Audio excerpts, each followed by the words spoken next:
কাতার প্রতিনিধি গোলাম মাওলা আকাশ ও সৌদি আরবের প্রতিনিধি হানিজ সরকার উজ্জ্বলের পাঠানো তথ্যচিত্রে প্রবাসের সংবাদ জানাচ্ছেন সামিউল শিহাব। কাতারে বাংলাদেশ ক্রিকেট ফেটার্নিটি আয়োজিত মাসব্যাপী ক্রিকেট টুর্নামেন্টের ফাইনাল ও সমাপনী ম্যাচ অনুষ্ঠিত হয়েছে।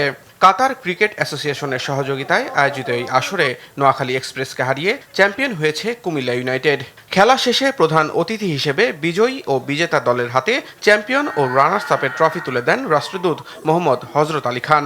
এ সময় আরও উপস্থিত ছিলেন ক্রিকেট ফেডারেশনের সভাপতি আমিনুল ইসলাম ও কমিউনিটি ব্যক্তিত্ব মতিন পাটোয়ারি সহ আরও অনেকে। কাতারে বাংলাদেশি মালিকানাধীন বৃহৎ প্রতিষ্ঠান ব্লু কালার হাইপার মার্কেটের প্রথম প্রতিষ্ঠাবার্ষিকী উদযাপিত হয়েছে। প্রতিষ্ঠানের স্বত্বাধিকারী মোহাম্মদ আব্দুস সালাম ও কাতারি স্পন্সর মোহাম্মদ মোবারক আল হাজারি কেক কেটে অনুষ্ঠানের উদ্বোধন করেন। এতে বিশেষ অতিথি হিসেবে উপস্থিত ছিলেন পিকউইক গ্রুপের স্বত্বাধিকারী মোহাম্মদ আলী, প্রতিষ্ঠানের মার্কেটিং ম্যানেজার আব্দুল মতিন, ব্যবসায়ী মোহাম্মদ মুবিন চৌধুরী সহ আরও অনেকে। বর্ষপূর্তি উপলক্ষে 1 থেকে 10 রিয়ালের বিশেষ অফার ঘোষণা করা হয়। সুলভ মূল্যে পণ্য পেয়ে সন্তুষ্টি প্রকাশ করেন সাধারণ ক্রেতারা। অনুষ্ঠানে কাতার প্রবাসী বাংলাদেশি ব্যবসায়ী ও কমিউনিটির বিশিষ্ট ব্যক্তিবর্গ উপস্থিত ছিলেন।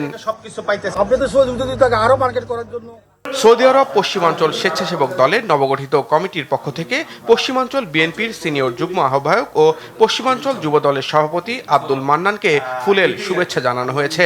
আহ্বায়ক আলমগীর হোসেনের সভাপতিত্বে আয়োজিত এই অনুষ্ঠানে দ্রুত পূর্ণাঙ্গ কমিটি গঠনের তাগিদ দেন প্রধান অতিথি আব্দুল মান্নান।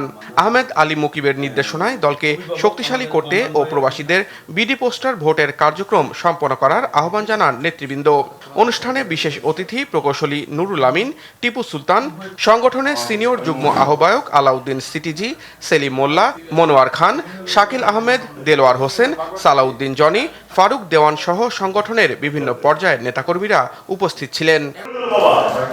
সামিউল শিহাব, RTV।